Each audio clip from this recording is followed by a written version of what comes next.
Welcome back to the GCN Racing News Show. Coming up this week, what is the hardest race of the season? Some new stats have been revealed and it might not be the races you expect. We'll also look back at the final weekend of cyclocross racing before the upcoming World Championships and look ahead to the first professional road races of the year. They start this week. First up though, what is the hardest race of the year? The Tour de France, the Giro d'Italia, Paris-Roubaix? Well, according to power data sourced by VeloFacts on Twitter, none of the above. VeloFacts looked at the average weighted power of every rider who uploaded their power data to Strava after each race and took the average of all those riders. And the race, which had the highest weighted average power of last season, was the European Championships. Now you might notice that there are two European Championships on the list, one at the top and one in 10th place. And it turns out that one is the elite men's and one the under 23 men's. And the one that's at the top of the list is the under 23 men's European Championships that had the highest weighted average power of any race last year. That was won by Thibaut Nace, and although a little shorter than most pro races, it was still over 3 hours long, and the average weighted power of those who uploaded to Strava was a whopping 335 watts. I mean, no wonder we're seeing so many young riders winning the biggest races if that's the standard of under 23 racing. In second, and therefore the hardest pro race of last year, it's the Classique Loire-Atlantique with 329 watts. A one-day classic in France, but certainly not one that's well known outside of cycling circles, and it wasn't won by a well-known rider either, Alain Roux of Arkea Samsic.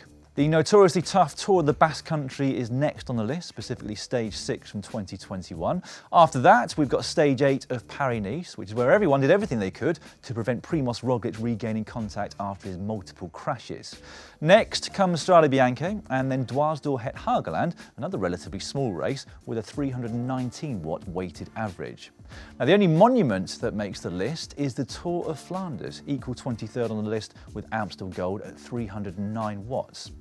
Interestingly, the first Grand Tour stage on the list is stage 18 of the Tour de France, which only comes 19th on the list, equal with a stage of the Étoile de Bessèges, which is a stage race that comes at the beginning of February in France. If we look at the other end of the scale though, which VeloFacts also posted, and the easiest races of the season based on weighted average power, there are actually 4 Grand Tour stages in the top 7. And the one at the very top is stage 13 of the Giro d'Italia. The weighted average power of all the riders who uploaded to Strava was just 191 watts. That was a pancake flat 200k stage to Verona, which ended in a sprint after very little happened throughout the day. Now, 191 watts is a power that a lot of non-pro riders would be able to sustain, and I think it's safe to say that a fair few of us could have sat in the wheels that day without too much trouble. So, why aren't there more monuments and Grand Tour stages higher up on the list? Well, with the former, I think it's simply a case of the distance. They're normally a minimum of 250 kilometres, as is the World Championships, and it's just not possible to maintain that really high power for 6 hours plus. With the Grand Tour stages, I think it's more that there's a larger amount of control there. So in smaller races, there often aren't teams that are strong enough to control from start to finish, and so the racing begins in earnest much sooner.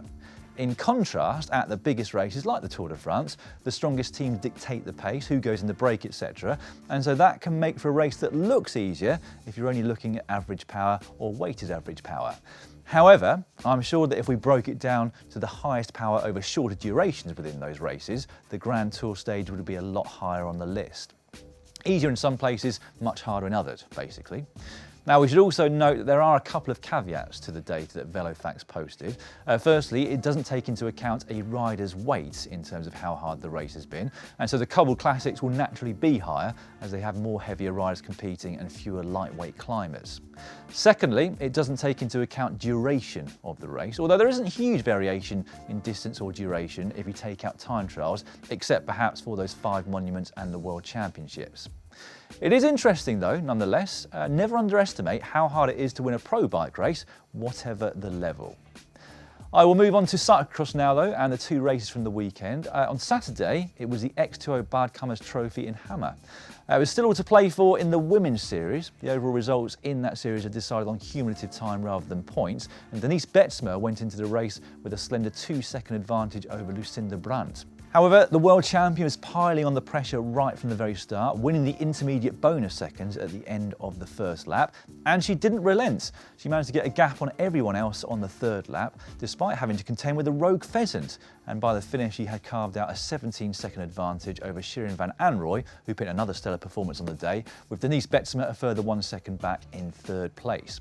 It does, though, leave things very close with just 2 rounds remaining. Brandt now leads the series by 21 seconds over Betsema.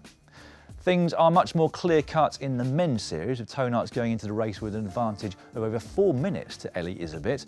However, the race win was still up for grabs, and Toon Aerts was looking extremely strong over the first few laps, pulling out a nice advantage over the rest of the race.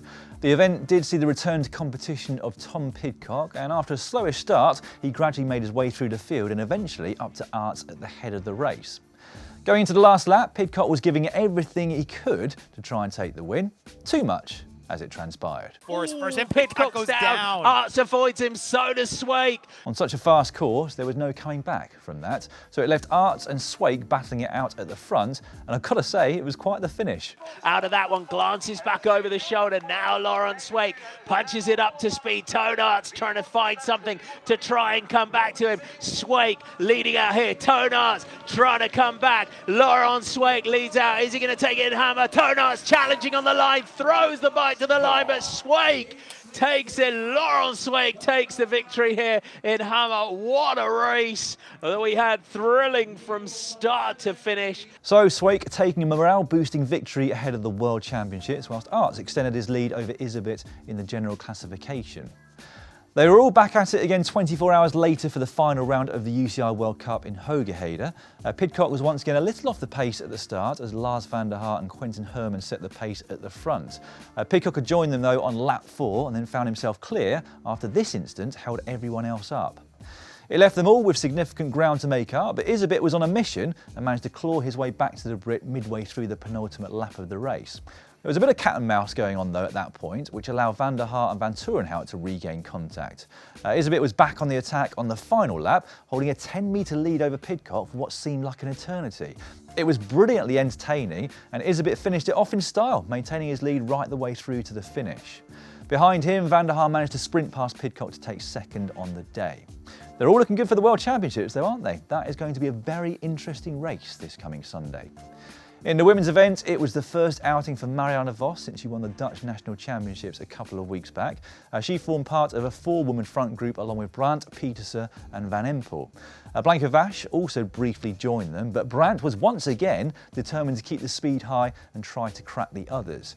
On this occasion though, it didn't work, and in the end Vos was able to pull clear to take her 4th World Cup win of the season and her 100th pro win in a cyclocross race.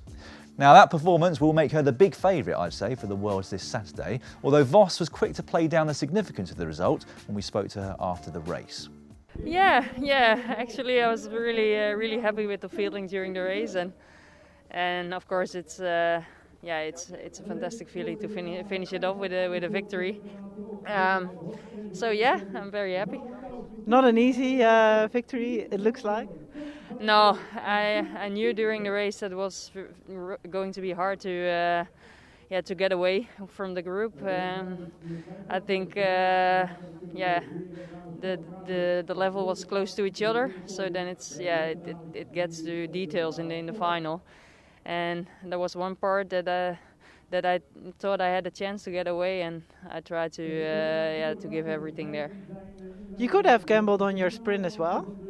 Yeah, well, but that's always a gamble.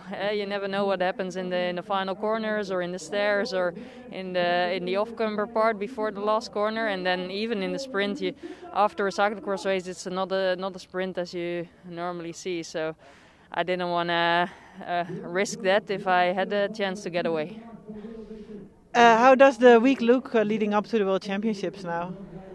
Back home for one day, and then we fly to America with the whole Dutch team on Tuesday. You definitely do not want to miss this weekend's racing, whoever you see as the favourite for the women's race.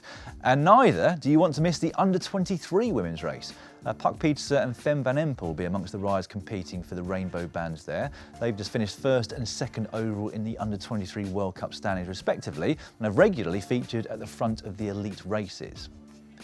I'm going to move on now to what we've got coming up on GCN Plus this week, and the big news is that we have professional road racing. That's right, it's finally back. So starting on Wednesday, it is the Challenge Mallorca, 5 back-to-back one-day races around the island in which you can dive in and out as you please. As I mentioned last week, there is no live coverage available for that event, but we will have daily highlights uploaded to GCN Plus for you each evening after the stage, so you can catch up on the action. Valverde, Mas, Bookman, Pollitt, Matthews, Ackerman, Wellen, Gilbert, Christophe and Barguil are amongst the big names set to start their season there this week. Then on Sunday, the 30th of January, it's our first live road race of the season, the Grand Prix Marseillaise in southern France. 8 World Tour teams are competing with Elise, Trentin, Mollema, Connor, Swift, Van Mark, Bettiol, Court and Falgren all on the provisional start list. And the race is 175 kilometres long with a couple of lumps and bumps along the way. And live coverage will start at 14:15 GMT or 15:15 CET, and it's available in all GCN Plus territories. Before that though, it's the UCI Cyclocross World Championships, the pinnacle of the season, taking place in Fayetteville, Arkansas in the USA. Stay tuned for our big preview, which will be coming up on GCN Racing this week. So we've got 3 days of competition this year, starting on Friday with a brand new mixed relay. On Saturday, it's the junior women's, under 23 men's and elite women's races. And then on Sunday, the junior men's, the under 23 women's, and then the elite men's race comes last. You'll be able to watch it all live or on demand on GCN Plus if you're in Europe, except for Norway, Sweden, Denmark, Belgium or Italy. And you'll also be able to watch it if you're in the USA, as we've got the live rights there too. Beyond that, this evening it's the 3rd round of the ZRL Premier Division. I've got to say, we had 2 cracking races last Monday, so I'm going to be tuning in tonight from home as Cy takes the hot seat here for our pre, mid and post-race shows. Now, as a further piece of news, we now have 15 documentaries over on GCN Plus that are available with subtitles. It's in French, German, Italian, Japanese and Spanish. I'll put a list of those 15 in the description below. We are working on the others from our archive at the moment, but from the 8th of February, when we'll be launching a documentary about the history of Orbea cycles, all the films from that point onwards will come with subtitles at the time. Now, I know if you're watching this, you probably already understand English, but if you've got any friends who don't and therefore might be interested, please let them know.